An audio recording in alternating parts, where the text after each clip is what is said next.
Chain কভারের এই অবস্থা।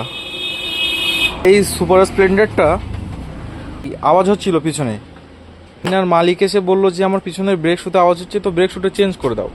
আমি একবার চালিয়ে দেখলাম, না ব্রেক শুতে আওয়াজ না, চেন কভার আওয়াজ হচ্ছে। তো চেনটা ঢিলা ভাবলাম, চেনটা খুলে দেখি চেনে একদম মানে অয়েল টয়েল কিছু দেওয়া হয় না। তো আমি একটু ইঞ্জিন অয়েল দিয়ে দিলাম, ঠিক আছে। আর গাড়িটার এরকম হওয়ার কারণ হচ্ছে গাড়িটা হাফ সার্ভিস করা, দেখেই বুঝতে পারছো। আর সার্ভিস করা মানে কিন্তু জল লাগবেই। তারা চেনটাকে মেনটেনেন্স করেনি, ঠিক আছে, খালি উপরে উপরে ধুয়ে মুছে একটু অয়েল মেরে ছেড়ে দিয়েছে। তো আমি চেন কভারটা খুলে দেখলাম, চেন কভারের এই অবস্থা।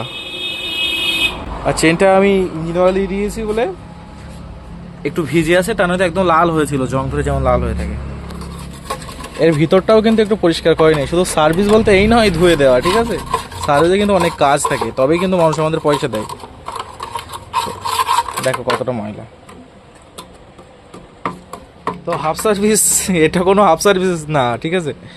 যারা করছো তারা ভালো করে, মানে আমাদের রুজি রুটি কিন্তু এই কাজের উপরে। এই আমাদের পটল যখন সার্ভিস করে কোনো সমস্যা থাকবে না সে গাড়িতে, ঠিক আছে। এই গাড়িটা যেরকম সার্ভিস হলো, এর কিন্তু সমস্ত কিছু চেক আপ হলো, এটা ফুল সার্ভিস হলো। এই লাস্ট প্রসেস চলছে, ইঞ্জিন অয়েল মারা হলো, ফের গাড়িটা মোছা হবে, তারপরে গাড়িটাকে চালিয়ে দেখা হবে কি কী সমস্যা আছে, তারপরে গাড়িটা ডেলিভারি দেওয়া হবে কোনো সমস্যা না থাকলে।